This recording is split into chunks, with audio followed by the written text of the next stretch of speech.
Pregnancy reshapes everything. Time. Silence. Even the way sunlight spills through the curtains changes. Softer, more golden, as if the universe is treading gently around you. The morning after Rayleigh's visit, I lay in bed longer than usual. The nausea had faded for now, replaced by an unfamiliar stillness inside me. I pressed my palm flat against my stomach, not because I expected to feel anything, but because I wanted to say I'm here. Stay with me, please. There was no bump yet. Just a deeper awareness of my body. A quiet shift. A knowing. At the gallery, my painting Becoming had been moved to a more central wall. People stared at it longer than the others, heads tilted, lips pursed, trying to make sense of the little feet beneath the stars. One woman asked me if it was about grief. Another said it felt like hope. They were both right. I didn't correct them. Sometimes art understands before we do. Callie noticed I'd been quieter. Gentler. She didn't push, only dropped off fresh fruit, prenatal vitamins, and an unnecessary number of soft blankets, in case you decide to start nesting like a maniac. I laughed more now. Not loudly, but genuinely. And yet fear never really left. Every cramp, every moment of silence inside me, carried the possibility of loss. I didn't talk about it. Not even to Callie. Instead I painted. Small pieces. Watercolors. Gentle brush strokes. I began documenting the journey. My body becoming a home. My breath carrying 2 lives instead of 1. My cravings. My fatigue. My strange dreams of water and wings. At my 7-week appointment I heard the heartbeat. Tiny. Fast. Like a bird fluttering against glass. It made me cry, ugly full-throated sobs that surprised even the nurse. First time, she asked kindly, handing me tissues. I nodded, unable to speak. The sound stayed with me, echoing in everything I did. Folding laundry. Watering plants. Brushing my teeth. It was like carrying a song no one else could hear. The same week I bought a journal. Not for me. For them. Every evening I wrote something down. A sentence. A sketch. A moment I wanted them to one day know. I didn't know their names yet. But I knew they were listening. Today I saw a robin land on the window ledge. It looked at me like it knew. Maybe it did. You make me feel brave. One day I'll tell you about the time I thought I was broken. And then you proved me wrong. There was something sacred about putting it on paper. Making this journey visible even if no one else knew yet. Still, I wondered how long I could keep the secret. David's message had gone unanswered. And to my surprise he hadn't sent another. Not yet. Maybe Rayleigh's departure left him spiraling. Maybe he'd sensed something shifting in me. Or maybe finally the silence had become mutual. But silence doesn't always mean peace. On a quiet Sunday I went to the park alone. I found a bench beneath a jacaranda tree and watched families go by. Kids on scooters, parents half jogging to keep up, babies swaddled against chests. I didn't feel envy exactly. Just distance. Like I was walking toward something they were already living. A small boy stopped in front of me. Chocolate smeared across his cheeks. He looked maybe 4 or 5. His eyes were green and curious. "Why are you sitting alone?" he asked. I smiled. "I'm not. I've got someone with me." He looked around, confused. "Where?" I placed my hand on my stomach. "Here." His eyes widened and then he nodded like he understood something adults often forget. "My mom says babies are magic." "She's right," I whispered. He grinned, then took off running again, leaving behind a trail of laughter. That night I opened the journal again. "You're not even here yet and already, you've changed the way the world sees me. Even little boys with chocolate on their faces know there's magic in this." I was different now. Not just because I was carrying life. But because I had become life. Even my fears had changed shape. They didn't disappear, they never do, but they no longer defined the edges of me. Instead I held them the way a mother learns to hold everything. Gently, firmly, and with deep, defiant love. I didn't know what would come next. I didn't know if David would return, if he'd ask questions I wasn't ready to answer, or if I'd ever feel truly safe. But for now I had a heartbeat. And that was enough. The human body is quieter than we think. It doesn't always scream its changes. It whispers them. By week 10 mine was no longer whispering. It groaned. It shifted. It forgot how to sleep, how to eat without complaint, how to exist without a dull ache in the back or a sudden craving for something obscure like lemon pepper popcorn or fig jam on burnt toast. I was changing, visibly now, and though it terrified me, it also felt like poetry in motion. Messy, aching, divine poetry. I stood in the mirror one night, naked beneath the soft yellow light of my bathroom. Not to criticize or fix, but to observe. My hips had widened, my breasts fuller, my stomach just beginning to round in a way that no longer looked like bloating. I touched the curve and smiled. "You're really in there," I whispered. The first trimester was still a gamble. I knew that. I had memorized every medical statistic, joined too many anonymous online groups of women who had lost pregnancies in weeks 8, 9, 12. But I also refused to let fear narrate every part of this experience. I'd lived long enough with fear as my companion. It was time to walk with something softer. Something more like faith. Callie continued to hover and I let her. She drove me to my OB appointments, feigned indifference in the waiting room, and then cried with me in the car afterward when the scan showed the tiny arms forming buds of promise. "You're building a whole human in there," she whispered once. "I mean, do you even know how metal that is?" We laughed until I hiccuped, and then we cried again. In the quiet evenings I started preparing. Not a nursery. Not yet. That felt like tempting fate. But I cleared the second bedroom. Took down the dusty canvas tarps. Folded away the unused drop cloths. I stacked my paints neatly in the hallway, rearranged my brushes, made space. It felt less like nesting and more like making room for a future that finally seemed possible. I took long walks now. Not for exercise but for grounding. There was something about movement that settled the flutter in my chest. I'd walk the same 3 blocks every morning, hand wrapped around my belly, humming old songs my mother used to sing. One day I saw a woman with twins, 2 boys with matching hats and sticky fingers, chasing pigeons near the fountain. She looked exhausted. Her hair was tied up in a half-hearted bun. Her shirt was stained. But her eyes held something I hadn't seen in my own reflection for years. Purpose. When our gazes met, I offered a small, tired wave. She smiled back. We didn't speak. We didn't need to. Some club, I realized, has no application forms. You just grow into it heartbeat by heartbeat. Later that evening I sat by the window and painted again. Not with ambition. Not with symbolism. Just peace. 2 hands cupping a heartbeat. A golden wash across the background. A soft wash of pinks and blues. For once I didn't try to explain the peace to myself. I simply let it exist. I called it quiet bloom. That's how it felt. Like I was blooming, but not loudly. Not like spring flowers demanding attention. Quietly. Like dusk. Like dawn. Like grace. And yet I couldn't help but wonder, would I really be doing this alone? David's silence stretched longer now. No calls. No messages. Not even the guilt-ridden late-night texts I had half expected. I hadn't blocked him. I'd simply made myself unreachable in all the ways that mattered. I wondered. Not out of longing. Not out of nostalgia. But out of some strange grief for the version of me who once thought we would be doing this together. She still lived somewhere in my bones. But each day she faded a little more. What remained was this new woman. A woman who woke to movement in her belly. Who took prenatal vitamins like communion. Who spoke to her babies in color, in strokes, in stories only they could hear. I didn't know what kind of mother I'd be. But I knew this, I would not mother them out of fear. I would not pass down the ache of broken promises or the silence of a woman who swallowed her voice. I would raise them with art. With softness. With strength. And when they asked me, "Mama, where was Daddy when we were growing in your belly?" I wouldn't lie. But I also wouldn't let that question define us. They say the second trimester is the golden one. For me it felt like coming up for air after months underwater.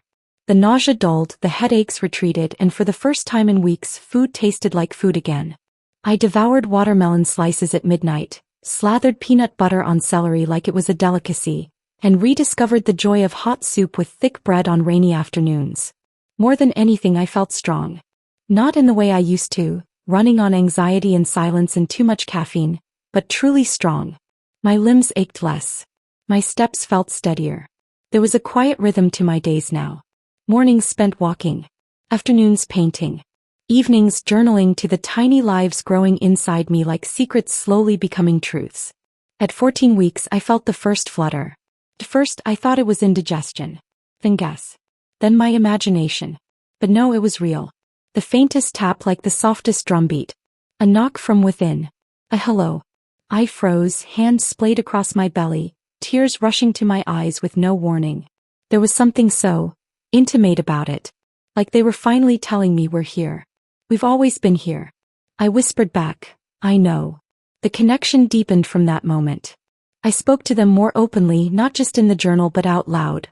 While cooking, while folding laundry, while standing in front of the mirror at night with the light catching the round of my belly. I told them stories about my childhood. About my mother. About the wild paintings I used to make in college that confused my professors and scared my classmates. I was a little too much, I'd tell them laughing. But not for you. Never for you. I started sketching again but differently now. I didn't care about showcasing my work or explaining it to anyone. These new pieces were for us. For the nursery that still only existed in my mind. Abstract images of protection and warmth. Swirls of womb-like shapes. A recurring symbol of two birds sleeping in the same nest. Twins. Sometimes I still couldn't believe it. When I told Callie, she screamed so loudly she scared the barista at our favorite cafe. She started brainstorming double names immediately. Hazel and Ivy, Elias and Ezra, Luna and Lyric. I laughed until my cheeks ached. But when I was alone, I still hadn't chosen anything. Not yet. Naming them felt sacred. Something I wanted to do with care, with clarity, with a full heart. I started keeping a list in my notes app. Not names exactly, but words that made me feel safe. Light, river, ember, sage, bloom, dawn. One day I would find their names in those words. The gallery hosted a small spring exhibit, and Quiet Bloom was requested for inclusion. I debated. It was personal, too personal maybe. But in the end I said yes. Because I was ready for the world to see that version of me. The one who had survived grief, defied the odds, and was now growing something miraculous inside her. People didn't know the story. They didn't need to. They saw what I'd put on canvas and they felt something. That was enough. At the exhibit, a woman in her 50s approached me. Her gray hair was pulled into a loose bun, and she wore a faded scarf the color of tea leaves. Is this one yours? She asked softly, pointing to Quiet Bloom. I nodded. She stared at it for a long time, then said, There's so much silence in it. But it's not empty. It's full. Like waiting. I swallowed hard. That's exactly how it felt. She looked at me then, not at my belly but at me. With a kind of recognition I hadn't expected. Whatever you're carrying, she said, it's already made you whole. That night I stood in my tiny kitchen, hands wrapped around a mug of warm milk, and whispered to the babies, You're making me whole. I could feel them now more often. Not strong kicks yet, but shifts. Swims. Rolls. Like they were stretching, making room. I liked to imagine them tangled together like vines. Sharing secrets. Dreaming the same dreams. I didn't think about David much anymore. Not in the way I used to, aching for closure, replaying conversations, wondering what I could have said to make him stay. Now when his name crossed my mind, it was like hearing a song from another lifetime. Not bitter. Not longing. Just distant. Whatever he was doing now, wherever he was, it no longer defined me. I had stepped into a new light. Not golden exactly, but warm. And real. And mine. The day started gently. It always did. A mug of warm lemon water. A slow walk through the neighborhood, passing the early risers. The joggers, the dog walkers, the old man with the blue cap who tipped his head to me each morning like we shared a secret. I felt them move again. Stronger now. One fluttering high, the other low. Like they'd traded places overnight. I pressed my hand against the curve of my belly and laughed out loud. I hope you two aren't already fighting for elbow room. At home I began sketching something new. Two koi fish circling each other in a soft spiral. I didn't plan it. The image arrived like most of my pieces did lately, as instinct. The colors were pale this time. Smoky pink, ivory, a faded teal like the inside of a dream. Then the phone rang. It was my OB's office. I almost didn't pick up. My next appointment wasn't until Monday. But something in me paused the pencil mid-curve and reached for the phone. Amelia. It was the nurse. Claudia, I think. Her voice was calm but too measured. We got your most recent blood work back. Doctor wants to bring you in first thing tomorrow. We just want to take a closer look at something. Something. The word clung to me like smoke. It wasn't a scream, but it wasn't silence either.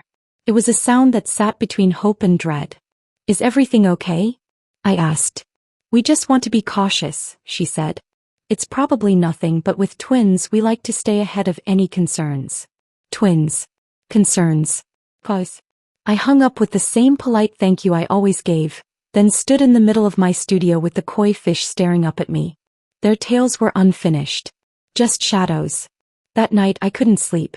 I lay on my side, one hand under my head, the other curved protectively over my stomach. I didn't feel them move. Maybe they were resting. Maybe they were fine. Maybe. I hated that word. It was the same word the fertility specialist had used all those years ago when we still wore wedding rings and David still reached for my hand across the doctor's desk. It's still possible, he said. You may respond to the next round of treatment. We just need to give it time. It's all a maybe. I had lived too long in the purgatory of maybe. Now with 2 lives tucked beneath my ribs, I didn't want maybe, I wanted certainty. Callie offered to come with me to the clinic, but I told her no. I don't know why. Maybe I wanted to be strong. Or maybe I didn't want to see fear mirrored on her face if something went wrong. The drive was quiet. The waiting room colder than usual.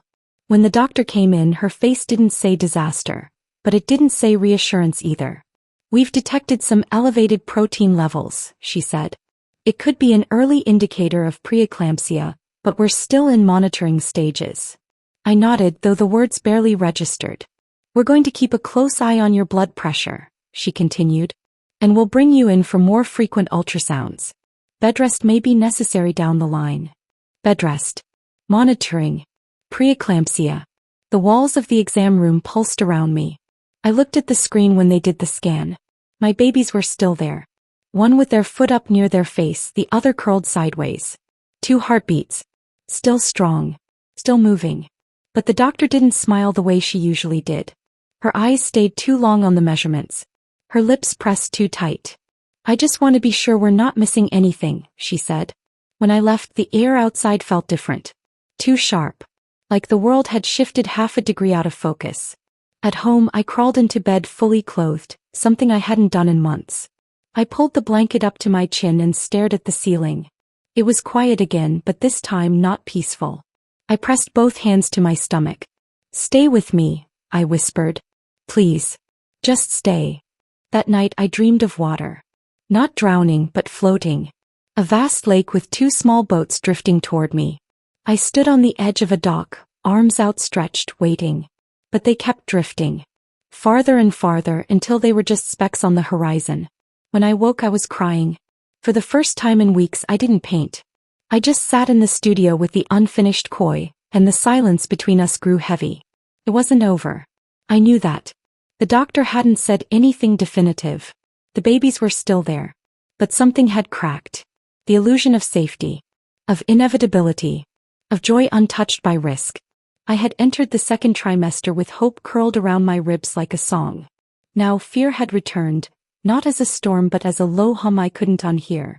I sat with it. I let it in. But I didn't let it take over. Because love, especially the kind that forms before a name is even spoken, isn't built on the absence of fear. It's built on the decision to keep hoping anyway. They didn't call it bed rest. Not yet. The doctor used the phrase reduced physical activity. But when your life revolves around movement, painting, walking, pacing the studio, it might as well have been confinement. The next few days passed like molasses, slow, heavy, and impossible to clean off. My body wasn't in pain exactly, but it had become foreign. My ankles puffed, my stomach tightened in uneven rhythms, and my back ached like it was carrying more than 2 growing lives. It was carrying fear. Callie started coming over more often. She brought magazines and herbal teas and a folding table so I could sketch from the couch. Let me be your human easel, she said on the 2nd morning, propping a canvas against her knees while I reluctantly took up my brush. I tried to laugh, but it came out as something thinner. The truth was, I hadn't picked up a brush since the call. I feel like I'm holding my breath, I admitted. She didn't try to fix it. She didn't feed me platitudes or Pinterest quotes about strong mothers. She just sat beside me and rubbed small circles on my knee like I was a child again, afraid of the dark. You don't have to paint today, she said gently. You just have to get through it. So I did. 1 hour at a time. I read books about twin births and made lists of things I hadn't bought yet. Car seats, matching socks, swaddles. I rearranged my baby name ideas into 2 columns and added a few new ones. I kept my phone beside me at all times in case the doctor called. Or didn't. And every night I whispered to them. I know it's early. I know the world is scary. But I'm here. I'm fighting for you. Their movements reassured me. Subtle thumps, elbow jabs, the occasional flutter that felt like wings brushing from the inside. They were still with me. Still mine. But I began to draw the koi again. Not for a show. Not for a gallery. Just for me. I made them bigger now, bolder. Less decorative. More alive. One swam up, the other down. Yin and yang. Chaos and calm. They twisted around each other like protectors, not ornaments. On the 3rd night I couldn't sleep. Not from pain but from weight. Weight of time. Of stillness. Of what might come. I sat by the window at 3:12 a.m. watching rain beat across the glass. The city glimmered through the haze, blurred and humming. I imagined them out there, my babies, already shaped by a world they hadn't met. Already making me someone I'd never been. Then I heard it.